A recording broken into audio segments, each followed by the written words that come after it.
오늘 우리 모두는 예배 드리러 왔고요. 그리고 지금 예배를 드리고 있는 중입니다. 예수 믿는 우리들에게는 예배가 어쩌면 평범한 일상의 하나이겠지만 어떤 이에게는 이 예배가 모험 같은 일이 될 수도 있습니다. 겨울에 길이 미끄러울 때 나이 드신 어르신들은 때로는 지팡이를 짚고 미끄러운 길로 오는 게 자칫 넘어지게 되면 고관절을 다치신다든지 그로 인해 오랫동안 누워있을 수도 있는 일이기에 그렇고요. 어떤 이는 예배를 지키기 위해 근무 시간을 조정해야만 하기도 하고 약속 시간을 바꿔 달라고 아쉬운 소리를 해야 하기도 하고 가족 중에 누군가가 지 할 일은 안 하고 예배 드리고 가는 것 같아 예배 드리는 걸 반대하거나 또 눈치를 보게 만드는 분위기에서 예배 드리는 게 쉽지 않을 뿐 아니라 먼 길 찾아 오늘 여기까지 예배 드리러 올 때 야, 온천지가 교회고 가까운 데는 교회가 아니냐. 그 교회는 뭐가 그렇게 특별해서 그렇게 먼 길 찾아서 가는 거냐. 때로는 비아냥하기도 하고 예배는 영적인 문제라 예배를 갈라치면 방해하는 공중 권세 잡은 어둠의 역사들이 더 심한 법인데 이런 날은 갑자기 뿌리치기 어려운 손님이 예배 드리기 직전에 찾아온다든지 아니면 감기, 기침 더 심해져서 못 가게 한다든지 그럼에도 불구하고 우리는 이 자리에 어엿하게 자리 지켜 예배하고 있습니다. 오기 전까지도 한 편의 드라마를 썼고 지금 우리는 이렇게 예배하면서 또 한 편의 드라마를 쓰고 있는 바. 이 드라마는 끝나고 세상을 향하여 가정으로, 직장으로, 집으로, 사회로 가면 그곳에서 우리의 예배를 통해 다시 삶의 드라마를 쓰게 됩니다.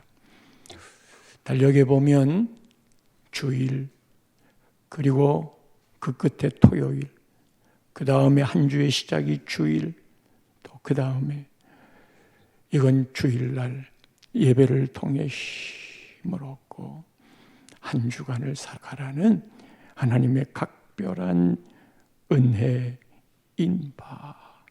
다시 예배 끝나고 삶의 드라마를 써야 합니다.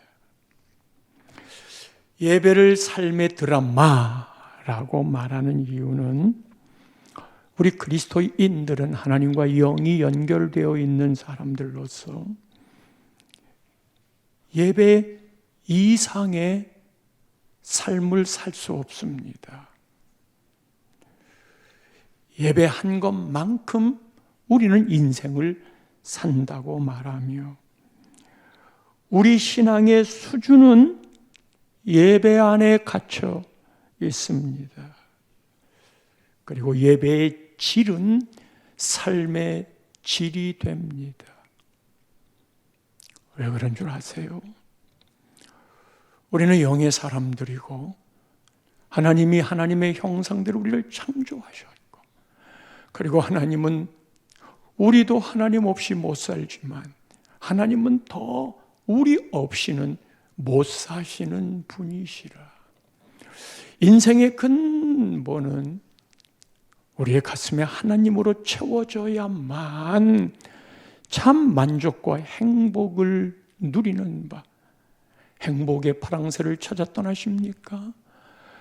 그러기 전까지 하나님을 만나지 않으면 우리는 그 어떤 형태로도 인생을 만족해 할 수 없다 하니 파스칼의 말이지만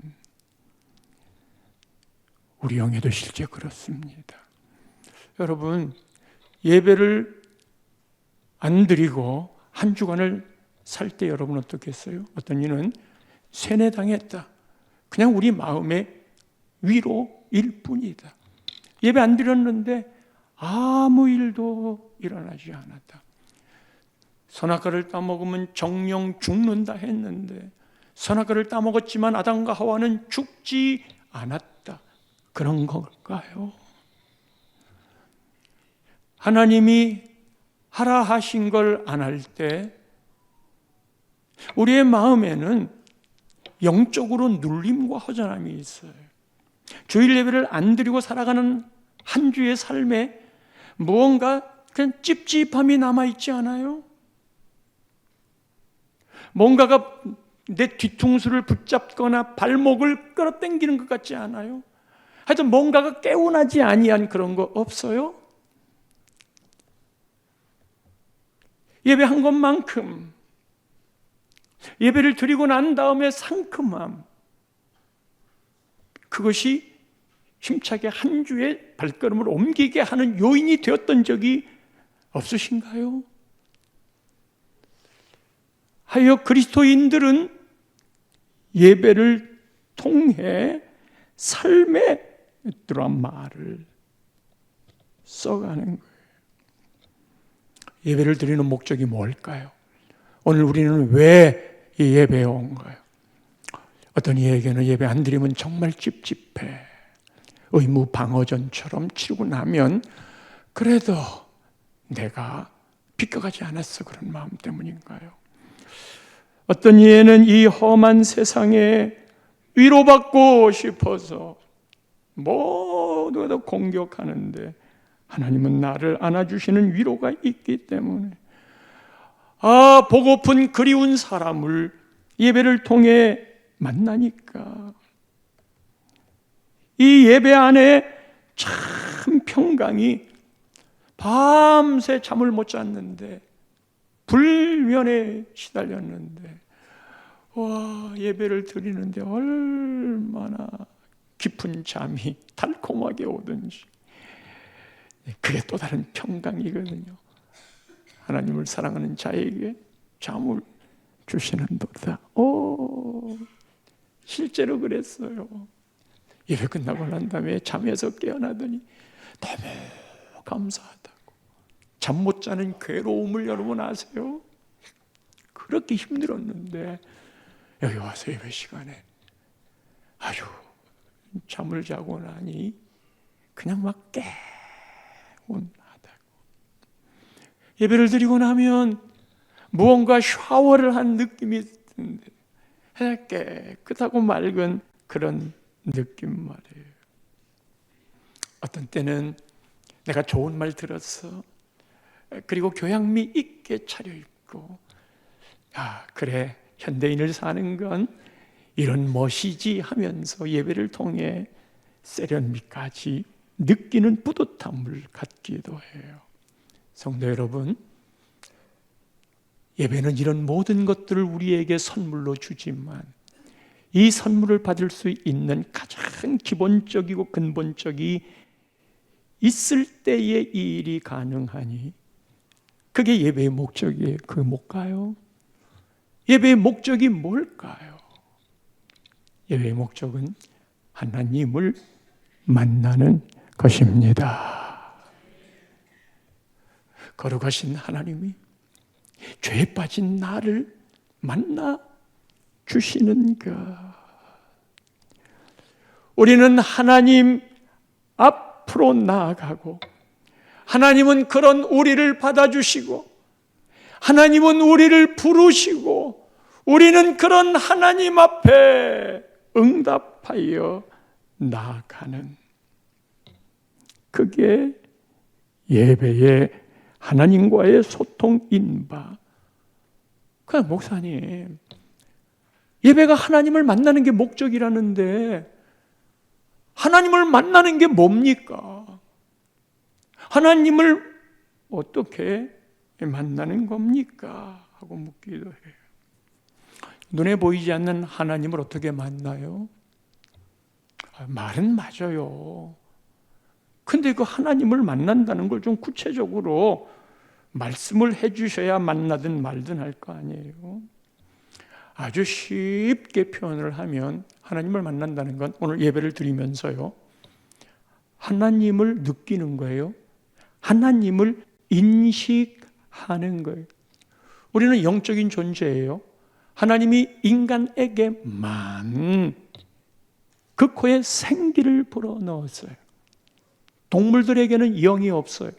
아무리 이쁜 애완견이고 가족 같은 애완견이어도 거기에는 영이 없어요. 혼, 생각은 있어요. 육체 당연히 있는 것이에요. 주인을 보면 반가워하는 게 자기 이성이 주인이 누구인 줄 알아. 그러나 사람에게만 주었던 영, 그 코에 생기를 불어넣어준 루아흐, 이건 사람에게만 있는 거예요. 그 사람만이 유일한 영적인 존재인 바.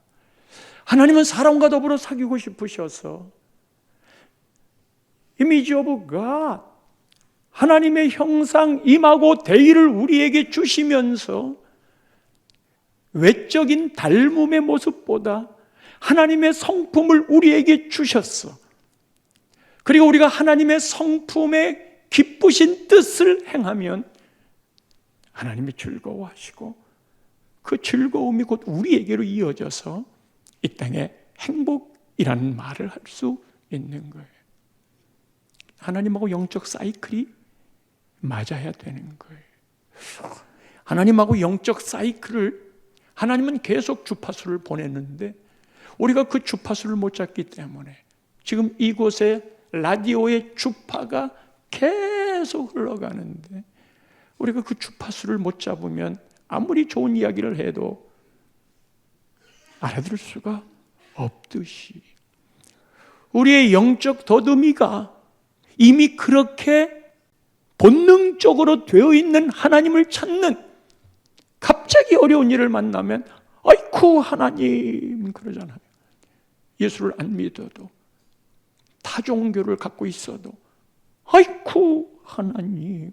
이건 인생의 큰 본능이고, 지난주 말했듯이 우리의 머리는 늘 하늘을 향해, 누울 때도 하늘을 향해, 입관할 때도 하늘을 향해, 매장을 하든지 화장을 하든지 그 관이 하늘을 향해.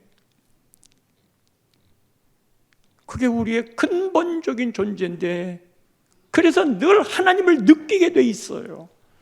그런데 내 욕심이, 내 죄가 이 세상의 모든 유혹들이, 그리고 잘못된 것을 쫓아가는 삶의 욕정이 나이가 갖고 있는 이 영적인 하나님을 느끼는 이 더듬이를, 때를 잔뜩 묻혔어요. 그래서 하나님 주파수를 보내도 몰라요. 안 받아들여요. 예배란, 기도란, 말씀이란, 회개란 그 더듬이에 묻어 있는 이 때를 벗겨내는 거예요. 그래서 예배를 통해 그 하나님을 느끼고 그 하나님을 기억하고, 아, 그게 하나님이 하신 일이었구나, 내가 잘난 맛에 한 건 줄 알았는데,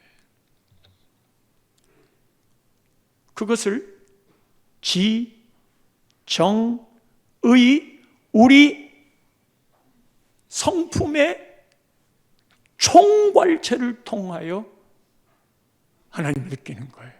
하나님을 만나는 거예요. 우리의 지는 생각할 수 있는 이성이잖아요. 그게 주로 혼으로 되지만, 하나님의 말씀을 들으면 아, 그렇구나, 정말 하나님이 살아계신 거네. 그거를 내 지식이, 내 머리가, 내 이성이 합리적으로 받아들이는 거예요. 나 몰랐는데 하나님이 그런 분이었네? 하나님이 그런 분인 줄 알고 서봤더니 내 모습이 보이네? 그래서 자꾸 하나님을 알아가야 돼요. 그 하나님을 알아가는 것만큼 내가 누구인지를 알기 때문에. 이제 깔뱅의 기독교 강요의 첫 번째가 그거였거든요. 하나님을 알아야 나를 안다. 나는 그 말씀이 도무지 이해가 안 됐어. 그런데 이해가 되네. 지난주에 말씀을 드렸던 왜 가인의 건 안 받고 아벨의 것만 받았을까? 그 이야기를 부흥회 때 말씀을 했더니 그 담임 목사님이 목사님 이제 이유를 알았습니다. 이제 그 이유를 알았습니다. 그럴 때 얼마나 가슴이 뻥 뚫리듯 마음이 좋아요. 야, 하나님의 말씀이 진짜네. 내가 확인했어. 그래서 보통 이 지적인 힘이 강하신 분들은 그게 이해가 되고 합리적으로 받아들여지게 되면 하나님은 계속 그렇게 말하는 거예요. 그리고 그 합리적인 것이 내 마음에 말씀의 모순이 없이 팍 받아들여지면 은혜 받았어. 은혜 받았어. 은혜 받았다는 첫 번째 체원이 내가 이해했다는 거예요. 그 이해한 그 부분만 해도 하나님이 계시네 하는 걸 받아들이는 거예요. 그게 하나님을 만나는 거예요. 그 다음에 가슴으로 내려옵니다. 이거는 이모션, 이거는 정서적인 부분과 연결이 돼요. 와, 아내와 싸우다가 내가 저 여자만 아니었다면 행복할 건데 너 때문에 내가 이렇게 불행해. 근데 하나님의 말씀을 듣다가 바로 네가 죄인이다.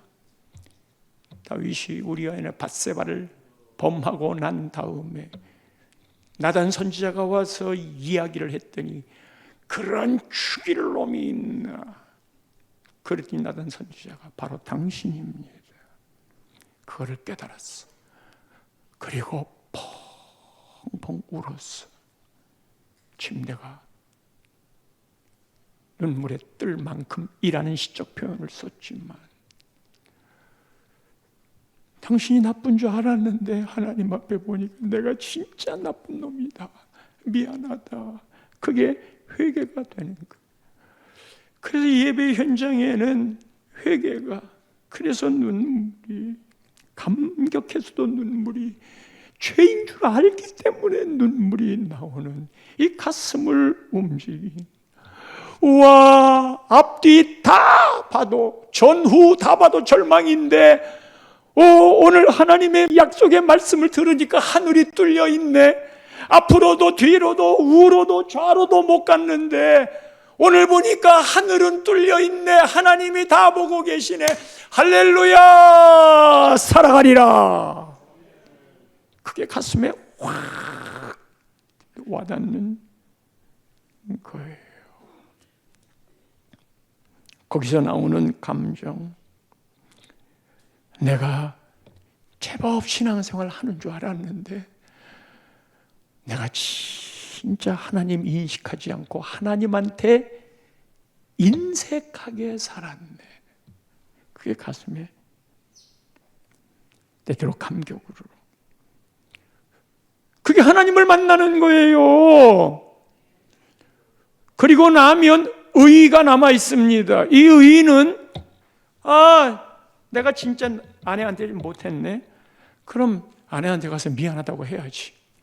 그래서 내 의지력이 그걸 하는 거예요. 그 결단을 실천하는 거예요. 보통 은혜 받았다 그러면 두 번째 단계가 자기 마음에 막 감동이 오면 목사님의 설교가 은혜가 됐어. 자기에게 깨달음을 주고 감동까지 주면 진짜 은혜 받은 거야. 그런데 예배 드리고 간 다음에 집에 갔더니 애들하고 싸우니라고. 그냥 널려있는 삶의 자리가 화가 난다고. 걸려온 전화가 너무너무 힘들게 한다고. 그리고는 한바탕 팍 헤대 붙이잖아요. 은혜는 의까지 연결이 될 때 그때 은혜 받았다고 하는 거예요. 내가 행하는 행동에 액션이 이루어지는 그때까지. 이런 하나님을 만나는 일이 언제부터 시작됐냐? 아담과 하와 때부터예요. 아담과 하와를 하나님이 창조하실 때에는 내가 니들 없이는 못 산다 그거 얘기해요. 하나님이 뭐가 아쉬워서 못하시는 게 없는 전능하신 분이시고 모르는 게 없는 전지하신 분인데 아담과 하와를 만들어서 뭐 하시려고. 이게 사람을 창조하시고 하나님이 다른 창조물보다 힘이 기뻐했다. 이게 소통이 된, 소통의 존재, 사랑받을 존재. 그리고 너도 나를 필요하다고 의지하고 사랑받는 존재. 자식이 이쁜 거는 바로 그 소통 때문이에요. 이 세상에 금은보와 다이아몬드가 더 비싸고 더 귀할까요? 그래서 에덴 동산까지 만들고 너하고 나하고 사귀고 싶다. 나도 하나님 없이 못 살지만 하나님은 나 없이는 더 못 사는 법. 아이를 잃어버리신 경험이 있으세요? 찾으러 나가는데 그 뒷모습만 봐도 가서 확인하면 아냐.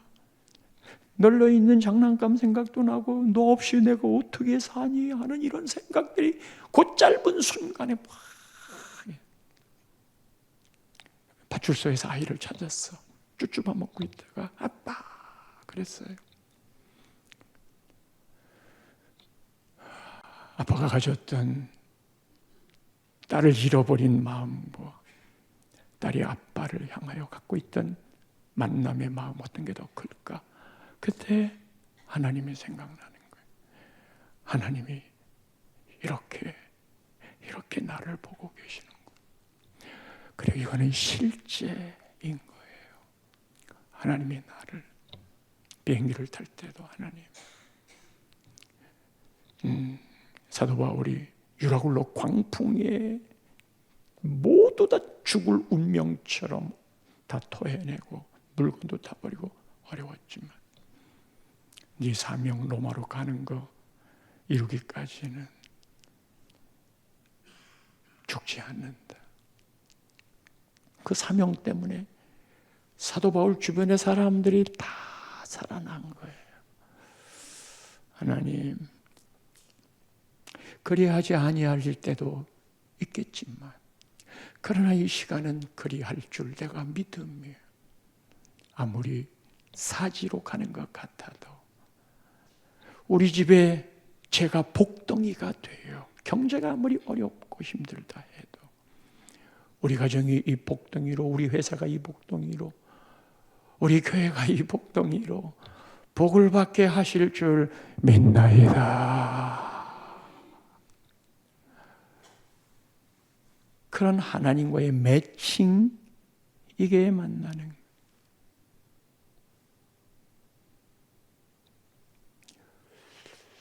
아담과 하와에게 맨 처음 하나님이 만나 주었어. 그리고 그 하나님께 이 만남이 예배이기 때문에 이 예배를 아담이 행한 것, 그건 선악과를 바라보며 하나님을 잊지 말아라 라고 하는 거였다고 그랬잖아요. 하나님을 기억하는 게 하나님을 만나는 거예요. 그리고는 가인과 아벨을 아담과 하와가 낳았단 말이에요. 가인과 아벨이 제일 먼저 성경에 기록된 일은 하나님께 제사 드리는 거였어요. 이거 누구한테 배웠겠어요? 아버지한테 배웠겠죠. 아버지는 누구한테 가르침을 받았겠어요? 하나님께 가르침을 받았겠죠. 이것들이 쭉 이어져 아브라함은 이동하면서 가는 곳마다 제사를 드렸다. 가는 곳마다 예배를 드렸다. 그런데 그 예배에 가인 건 안 받고 아벨의 것은 받았단 말이에요. 가인은 곡식으로 드리고 아벨은 양으로 드렸던 이 드린 제물의 문제가 아니라고 그랬잖아요. 어떤 자세와 마음으로 하나님 앞에 진정성의 예배가 되느냐, 영과 진리로 영으로 드리는 진정성의 그 예배, 이거를 가장 정확하게 표현한 것이 레위기의 제사법이에요. 성경을 읽기로 마음 먹고 창세기 읽었더니 사건과 스토리가 진행이 된 게 재미있어요. 우와, 출애굽기도 사건이 있고 역사가 있는 게 재미있어요. 그러다가 출애굽기 중반 이후를 지나가면 뭔 법이 그렇게 많은지, 그런 데다가 억지로 참고 잘 뜻도 모르겠는데 근데 넘겼더니 그 다음에 레위기야. 아이고, 이 레위기는 지금 하지도 않는 이런 법들을 이렇게 많이 얘기해서 건너뛰고 싶은 그런 마음들. 그런데 여러분 아십시오만은 레위기가 없으면 복음도 없습니다. 레위기 전체를 설교했던 기억도 있지만 우리 교회에서 이 레위기가 예수 그리스도의 십자가의 원리와 하나님 앞에 어떻게 나아갈 건가 하는 법들을 전부 다 기록해 놓았기 때문에 지금은 레위기의 제사법을 안 드리지만 안 드리는 이유는 예수 그리스도가 십자가의 죽으심으로 이 레위기에 드렸던 모든 힘든 제사의 법들을 단번에 해결해 주셨지만, 하나님이 이 레위기 법에 제사하는 법을 이야기한 이유는 예배란 이렇게 드리는 거다. 그 정신을 처음부터 담아놓은 거예요. 그럼 그 정신이 뭔 거냐? 하나님은 이 예배를, 오늘은 번제이지만 5가지 예배 중에 번제인데, 이거를 하나님이 아주 기뻐하는 냄새라고, 아주 기분 좋게 받아들인 흠양의 제물이라고 그렇게 고백을 하신 거예요. 내가 참 기분이 좋다, 그런 고백이에요. 번제도 있고 소제도 있고 화목제도 있고 속건제, 속죄제가 있지만 오늘 1장 첫 문을 열자마자 번제를 이야기하고 있어요. 번제. 이 번제를 이번 주와 다음 주, 그 다음에 소제와 화목제를 그 다음 주, 그리고 속죄제와 속건제를 그 다음 주, 우리랑 상관도 없고 재미도 없고 하지도 않는 이거를 왜 그렇게 얘기하느냐? 이 근본의 예배의 법을, 이 정신을 말하지 않으면 우리가 주여 주여 하고 이 일도 하고 저 일도 하고 제가 빠지지도 않고 예배를 드리고 다 했는데 주님이 말하기를 나는 너희를 도무지 몰라. 이것만큼 억울한 게 어디 있어요? 내가 한다고 다 했는데 nothing. 나 기억하는 거 없어. 이 방향을 잘 잡아가야 돼요. 자, 그렇다면 번제로 드리는 첫 번째 예배의 정신, 그것이 1절 말씀에 보면 이렇게 말합니다. 하나님을 만나는 것. 여호와께서 회막에서 모세를 부르시고 그에게 말씀하여 이르시되 하나님을 만나는 곳이 회막이에요. 모이는 장막. 이게 거룩해서 성막이라고 그래요. 지금 이건 하나님이 부르신 자리이지만 3절 말씀에 보면 그 예물이 소의 번제이면 흠없는 수컷으로 회막문에서 여호와 앞에 기쁘게 받으시도록 드릴지니라. 회막문에서 드린다는 거예요. 번제를 회막에서 드리는 거예요. 이 번제는 지금의 예배예요. 예배 드리는 장소, 즉 하나님과 우리가 만나는 장소가 있다는 거예요. 성도 여러분, 하나님은 무소부재하잖아요. 없는 것이 없잖아요.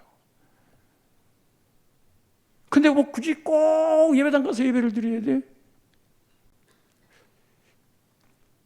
하나님은 예루살렘 성전을 중심하여 살도록, 여기 있는 말씀, 이곳에 하나님의 마음과 눈이 머물러 있다고. 이 성전에, 이곳에 드리는 기도를 내가 받아주겠다고. 건물이지만 이게 건물로 남는 건 이 예배당 장소에 하나님을 경외하고 경배하고 찬양하는 예배가 없으면 이건 건물이에요. 하나님을 믿지 않는 사람들이 이 건물을 사가지고 여기서 강연회를 하면 그건 이미 교회가 아닌 거예요. 교회는 언제나 하나님을 향하여 전적으로 올려드리는, 그게 교회요, 교회의 중심이 예배가 되는 것이거든요. 근데 지금 장소가 무슨 큰 문제냐? 사마리아 여인이 이야기했을 때도 예수님이 그것보다 더 영과 진리로 예배하는 게 더 중요하다.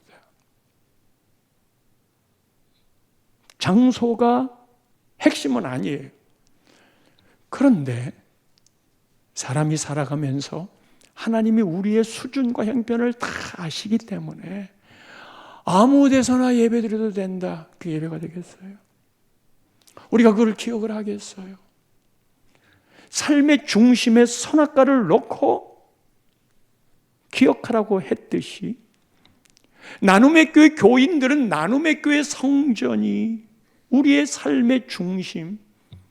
그래서 이스라엘 백성들은 전 세계에 흩어졌어. 장년들은 하나님 앞에 성전에 모이고, 이슬람에서는 아예 성전을 지을 때 방향을, 이 십자가 방향을 전 세계 어디에 있든지 메카, 사우디아라비아 메카 쪽을 향하여 자리를 잡아요.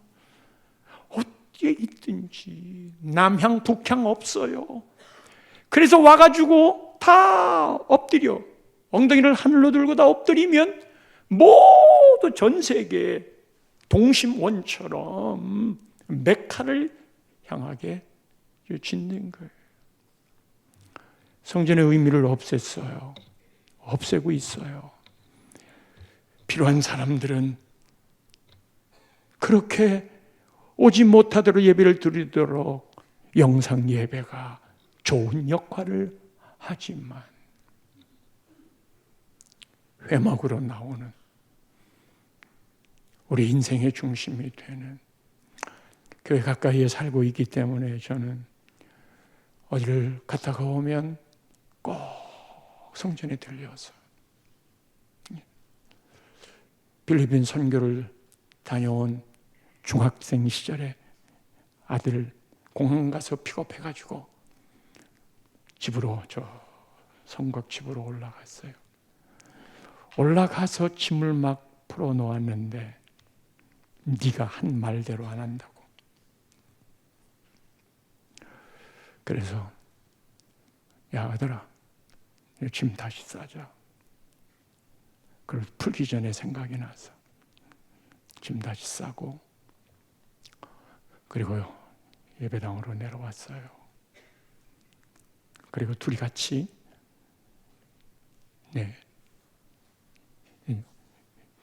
오랫동안 있었던 필리핀에 안전하게 돌아오게 해주셔서 하나님께 제일 먼저 감사한다고. 집에서 해도 상관없겠죠. 그러나 하나님을 만나는 그곳을 기억하는 게 우리 믿음의 자리이기 때문에 성전에 올 때, 예배 드리러 올 때 새 옷을 사주면 예배 드리러 갈 때 입자. 빨리 입고 친구나 학교나 보여주고 싶겠지만 신발을 사놓고 신발이 그래서 인터넷 주문해서 사라. 샀어. 왔어. 거실에 놨어. 그 다음 날 그냥 학교를 가요. 그 다음 날도 갔어요. 그냥 가요. 안 신고. 그 다음 날 수요일인데 너 왜 안 신었느냐?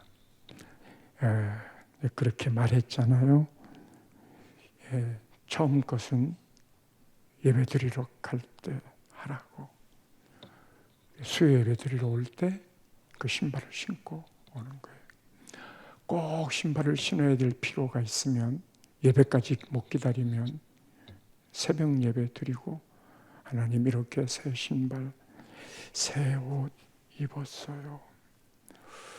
어릴 때 부모가 아이들을 그렇게 가르쳐야 하나님을 제일 먼저 기억하게. 새 옷을 사주면 얼마나 기분 좋아요. 새 옷을 얼마나 기분이 좋아요. 아이고 내 새끼 이쁘다 그건 말고 하나님이 주셨지 내 새끼도 이 옷도. 그래서 제일 먼저 입고 예배 드리러 가야 돼. 본인도 너무너무 기분이 좋을 때 엄마가 아빠가 하나님하고 딱 연결시켰어. 하나님이 힘든 하나님이 아니고 좋은 하나님. 용돈을 팍 줄 때 자식이 얼마나 기분이 좋아. 야 좋다 우리 엄마 아빠 고맙네. 그때 너 11조 해. 하나님을 딱 가장 좋을 때 그렇게 안 키우고 어떻게. 그런데 부모가 그 마음이 없으니 어떻게 그게 될까. 그래도 이게 하나님을 만난다는 게 그게 맞다고 생각되면 하나님 그러네요. 하나님 그러네요. 우리 청년들이 첫 봉급 받으면 그거를 그대로 다 드렸어요.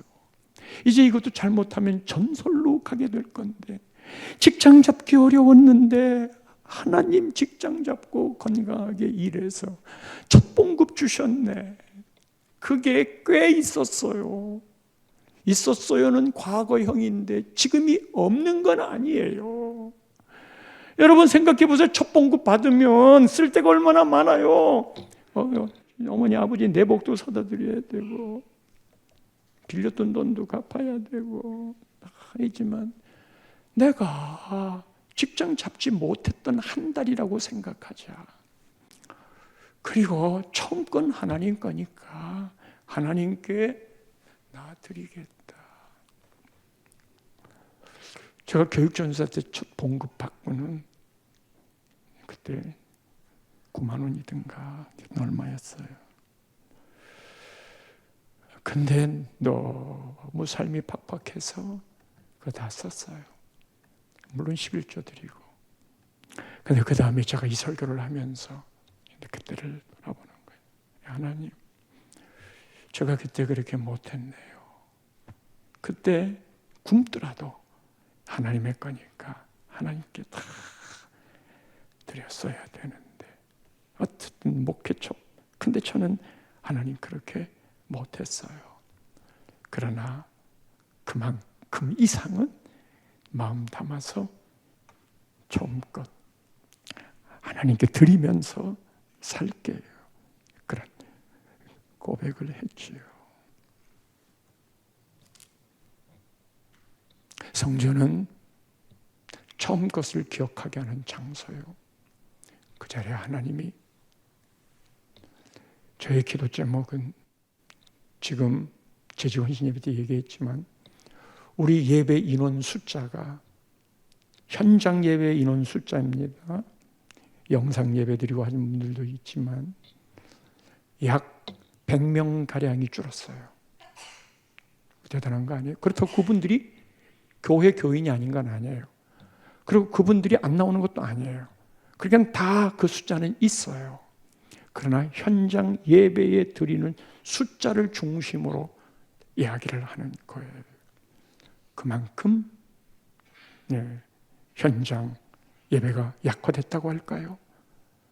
그리고 마음속에 현장 예배만 예배냐? 그렇지 않잖아? 라고 하는 말도 하는데 틀린 말도 아니에요. 그러나 예배의 원 의미를 지금 계속 따져가고 그것이 기본기가 되도록 하는 거예요. 두 번째는 3절에 보면 그 예물이 소의 번제이면, 여기에 번제 예물이 있어요. 제물이 있어요. 1장 번제는 제물이 종류가 3가지인데 소, 양, 비둘기예요. 요거를 어떻게 드리며 요 세 의미가 무엇인가? 이것을 잡는 방법, 드리는 장소, 잡는 사람, 그리고 요 셋의 믿음의 형태, 이런 것들은 다음 주에 이야기하겠습니다만, 기쁘게 드릴지니라. 번제 드릴지니라. 번제 드릴지니라. 이거 예배는 드리는 거예요. 그 예배는 보는 게 아니에요. 그래서 예배 보러 가자 그러지 말고 예배 드리러 가자. 예배를 보니까 팔짱 끼고 찬양대의 찬양이, 말씀이 이렇다 저렇다 드리는 거예요. 말씀드렸지만 보는 게 아니에요. 예배는 드리는 거예요. 그런데 이 번제가, 이 세 종류가 모두 하나님의 마음을 기쁘게 하기 위해 내 재산 중에 일부인 짐승을 잡아서 드린다, 이렇게 헌신한다, 그게 아니고, 이 사람아 지금 잡아 죽이는 이 소, 양, 비둘기가 바로 너야. 내가 죽는 거에 거룩한 산 제사로 드리라. 그 의미가 뭐냐면 안수하는 거예요. 안수는 제사장이 데리고 온 양에게 하는 게 아니고 자기가 그 소 위에 안수를 하는 거예요. 나를 대신 거기다가 전가하는 거예요. 그러니까 내가 죽는 거예요. 여기 드리는 모든 제사법은요, 심지어 각을 뜨고 이 내장을 씻어내는 것도 제사장이 하는 게 아니에요. 그 양, 소가 보통 커요. 송아지라고 그래도 그 소를 목을 따서 죽이는 게 내가 하는 거란 말이에요. 제사장이 하지 않아요. 지금은 다 가가지고 뒷짐지고 목사님이 다 하세요. 우리가 그러니까 봉급 주는 거잖아요. 그 다음 주의 말씀이지만 이거를 전부 다 본인이 하는 거라니까요. 제사장이 하는 건 그것을 불태우고 거기서 나온 피를 뿌리는 그 의미는 또 왜 없겠어요? 그런데다가 말이에요, 흠없는 수컷이래. 흠없는 수컷. 이 흠없는 수컷을 골라야 돼. 이게 번제를 드리고 제물을 드리기 이전에 할 일이에요.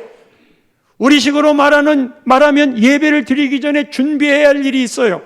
흠없는 수컷. 흠없는 수컷. 내 마음도 정결한 마음으로 하나님 앞에 서니까 뭐 그냥 예배 드리기 전마다 샤워하고 속옷 딱 갈아입고 하라는 말까지는 아니어도 실제로 예전에는 그렇게 신앙생활 했어요. 절간에 갈 때에도 내 마음을 정결하게 해야지. 그게 하나님을 향한 마음으로 준비되니까 옷 고르는 복장도 그냥 옆방 가듯 그렇게 오지 않고 흠없는 놈을 고르려고 해보세요. 그녀 털 안에 혹시 종기가 나지 않았나? 이빨도 까보고 부러진 거는 없나? 그 흠없는 걸 준비하는 게 예배니까. 우리의 예배와 지금 비교를 해보자 이거예요. 그냥 뭐 툴툴툴. 그리고 멀리서 올 때도 시간 계획을 하고 어쩔 수 없는 때도 있지만 예상대로 안 될 때도 있지만 그러나 그 마음이 다르다. 헌금도 아무 주머니에서 꺼내서 바구니 돌아가니까 넣는 게 아니고 우리는 미리 준비해서 헌금하면 넣도록 하고 있잖아요. 그리고 헌금 바구니를 돌렸을 때 야, 그게 나는 헌금하는 맛이 나. 그런 분들은 지금 헌금 바구니도 같이 돌리고 있으니까 그때 놓으면 되는 건데 준비된 걸로. 와, 헌금 바구니가 지나가니까 5천 원만 헌금해야지 하고 꺼내서 그 펴볼 수도 없으니까 꺼내서 넣는데 나중에 보니까 5만 원짜리야. 5천 원, 5만 원 비슷하잖아요. 이쪽에 5만 원, 이쪽에 5천 원. 그나 5천 원짜리 해야지 하고 넣는데 5만 원 한 거예요. 쇼킹한 거 아니에요? 준비된 액면가는 같지만 거기서 그 헌금이 역사하는 내용들은 나를 향한 마음들은 달라지는 거예요. 흠없는 먼 길에서 오는 사람들은 하나님이 그때부터 예배 시간으로 쳐주는 거예요. 그때부터 예배 시간으로 다 그런 계산을 해줘요. 한 가지 제안할 거는요, 여러분 주일날 올 때, 다른 때는 몰라도 주일 올 때는 성경 찬송을 가지고 오는 걸 한번 해봅시다. 우리는 보통 핸드폰을 꺼내서 말씀을 보잖아요. 주일 예배는 성경 찬송은 예배만을 위한, 하나님의 말씀, 하나님을 찬양하는 예배만을 위한 게 성경이에요. 핸드폰은 거기에 성경 찬송이 있지만 이 핸드폰은 수많은 목적으로 쓰이고 있어요. 이 핸드폰 안에서 진행되고 있는 이 모든 것들은 죄악스러운 것, 지저분한 것, 음란한 것, 그런 게 많이 있어요. 그거를 주일날 가지고 와서 예배하는 자리에 성경과 찬송을 찾지 마세요. 주일날에는 안 갖고 왔으면 빛이 된 성경으로 내가 찾아보세요. 우리가 이렇게 지금 말씀을 띄우는 것도 사실 이게 필요하기라. 이 말씀을 봐야 말씀이 더 정확하게 들어오는데, 그래서 좀 시간이 가더라도 말씀을 같이 찾아서 읽고 그래야 되는데 이게 제약된 시간에 그래서 말씀을 확인하려고 자꾸 띄우는 건데 이미 성경이 별로 필요 없는 예배로 가고 있어요. 우리가 어느 장소에 갔는데 예배를 드린다. 그때는 차선책으로 핸드폰을 꺼내서 말씀이 뭔가를 보세요. 그러나 예배 드리러 올 때는 당연하게 생각하지 마세요. 여러분, 이것을 우리 어린 아이들에게 특별히 중고등부 시절부터 이거를 가르쳐 주어야 돼요. 말씀이 행간에서 나와요. 내 성경책을 정해 놓아야 돼요. 큐티를 하거나 내 손때가 묻은, 그래서 줄과 줄 사이에 백지처럼 보이는 그곳에 하나님의 말씀이 머물러 있는 거예요. 그리고 그런 거 한두 개쯤은 내 자식에게 물려주세요. 자식은 금방 버리겠지만 그래도 너를 키운 게 이 하나님의 말씀으로 늘 기도하면서 바라보았던 손때 묻은 성경을 자식들에게 저 유품으로, 그리고 그것을 탐내는 자식들, 내가 오늘 이렇게 사는 건 우리 부모님들이 이렇게 기도해 주시고, 금요 기도회 때도 이야기했지만 증손까지 49명이에요. 근데 한결같이 그냥 다 육남매 그 후손들이 다 잘 됐어요. 모두가 다 하는 말이 우리 어머니 권사님의 기도야. 27살 때 교회를 나갔는데 그때 임신한 권사님이 이제 알고 있는 권사님인데 아버지가 교장님인데 얼마나 그냥 아내가 남편 옆에 있어 남편 필요한 거 채워. 부흥이 한다고 아침에도 나가고 점심도 나가고 저녁에도 나가고 교회 봉사한다고. 그 부흥 강사 목사님 모시는 정성으로 나를 좀 섬겨봐라. 그런 박해 있었지만 다 새벽제단을 지키고 생일날 자식들한테 전화해가지고 오늘 네 생일이다. 그리고는 먹걸스럽게 Happy birthday to you. 그 어머니를 중심으로 49명의 자손들이 쫙 모였는데 특별히 특출을 한 건 아니어도 문제가 되는 자식들, 못 먹고 사는 자식들, 지금 아직 40이 안 된 그 손주들 둘 빼놓고는 결혼도 다 해도 자손들을 놓고 49명. 근데 그게 어머님 한 분의 믿음의 중심, 그 믿음의 중심이 기도, 그리고 예배. 부흥회 갔었잖아요. 거기 90살이 넘은 목사님 설교하실 때 보니까 하얀 머리 있죠. 말씀 열심히 들으시세요. 세상에 그분이 우리 교회 개척할 때부터 예배는 단 한 번도 빼놓지 않고 지금 90 넘었는데 우리 교회에 오게 된 동기도 우리 교회가 막 개척교회 할 때 막 어려울 때 어떤 분이 채소를 넣고 간대요. 교인들 나누어 먹으라고. 어떤 데는 막 여기도 조금 나오는데 야채, 과일, 채소 이런 것들을 넣고 간대. 봤더니 쪽에서 그런 장사를 하시는 분인데 꼭 여유가 생겨나 가끔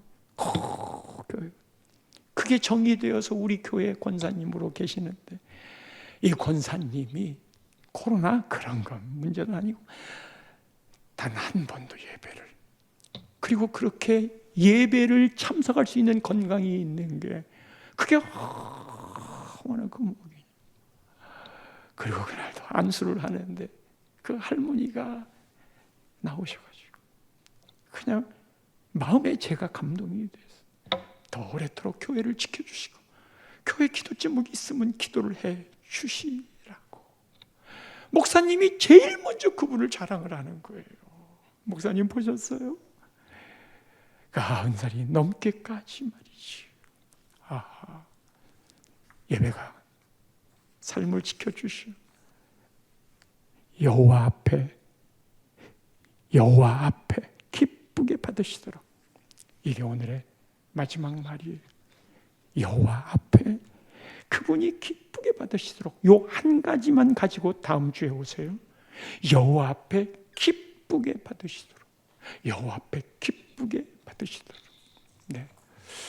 셀리더 여러분께 알립니다. 우리가 셀리더 다루었을 때는 다음 주 할 설교까지 거기 포함되어 있어요.